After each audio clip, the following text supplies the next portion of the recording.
শুনলাম তাপসদা, আবারও একটু গানে ফিরি। হ্যাঁ একেবারে। পিয়ালিদির কাছে যাই আবার, চলো পিয়ালিদি আসি, একটা আবদার শোনাচ্ছি এবার রাগ হংসধ্বনি। আগের বারের মতোই এবারের গানটিও দুর্গার ওপরেই দেবী বন্দনা।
Baba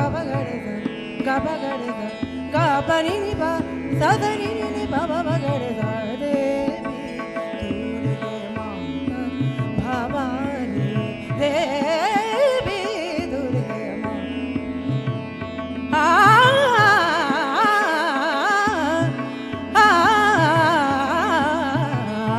দেবী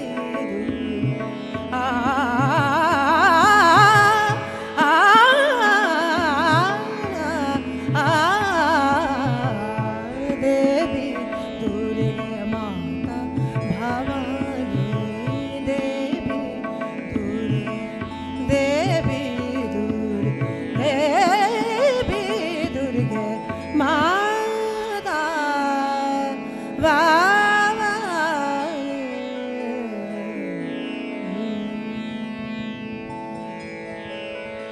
অপূর্ব অপূর্ব অপূর্ব একটা একেবারে পুজোর যেন অন্যরকম। গন্ধ ভেসে আসে কোথা থেকে, একদম মানে এক সত্যি পৌরাণিক গন্ধ যেন ছড়িয়ে পড়ে। ভীষণ সুন্দর।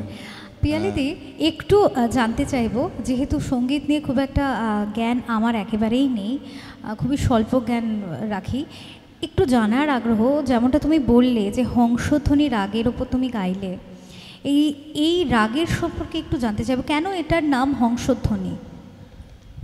কেন এটার নাম হংসধ্বনি এরকম কোনো ব্যাখ্যা পাওয়া যায় না, তবে রাগটি বেসিক্যালি সাউথ ইন্ডিয়ান। আচ্ছা, হ্যাঁ, সাউথ ইন্ডিয়ান থেকে এই রাগটা আমাদের নর্থ ইন্ডিয়ানে এসছে এবং খুব পপুলার আর চট করে জমিয়ে দেয়। মানে এটা কি কর্ণাটকী ঘরানা? হ্যাঁ, একদমই সাউথ ইন্ডিয়ান কর্ণাটকী স্টাইলের এটা ওখানকার রাগ, সেখান থেকে আমাদের নর্থ ইন্ডিয়ানে যারা ছিলেন তারা এটাকে এনেছেন, কিন্তু অনেক দিন। তো এই রাগ বলতে গেলে প্রথমত তো সন্ধ্যের রাগ, রাতের রাগ, এবং একটু চঞ্চল প্রকৃতির রাগ, শুনে নিশ্চয়ই বুঝতে পেরেছো। হ্যাঁ হ্যাঁ, আর খুব জমাটি, যেটা হয় যে খুব চট করে জমিয়ে দেয়, এবং এটাতে সব রকমই বিলম্বিত করা যায়, দ্রুত করা যায়। যেমন আমি ছোট একটা মধ্যলয় করলাম এটা, তো রাগটি এটা মানে এখানে পপুলার হয় আমাদের পণ্ডিত এ কানন, উনি প্রথম এটি গিয়েছিলেন, যেটা লাগি লাগানা, লাগে লাগানা পাতি সখে সানা, এই গানটা হলো প্রথম।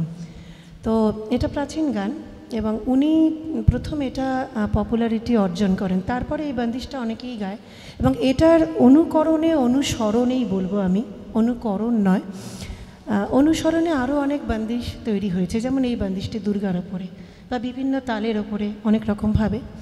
তো রাগটি আমারও খুব প্রিয় এবং আশা করি সকলের ভালো লেগেছে। আমি জানি না কতটা গাইতে পারলাম জানি না, কিন্তু রাগটি ভালো লেগেছে এই আশাটুকু রাখি।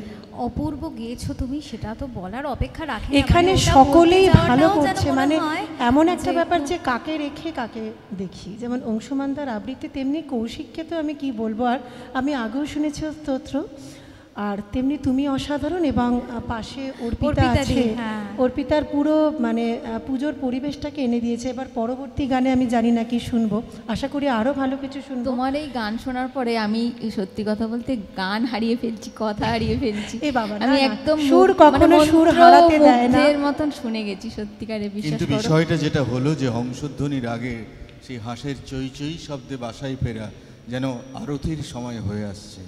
একেবারে একদম ঠিক ঠিক, সেই রাগ যেন সেই আবহই তৈরি করে দিয়েছে।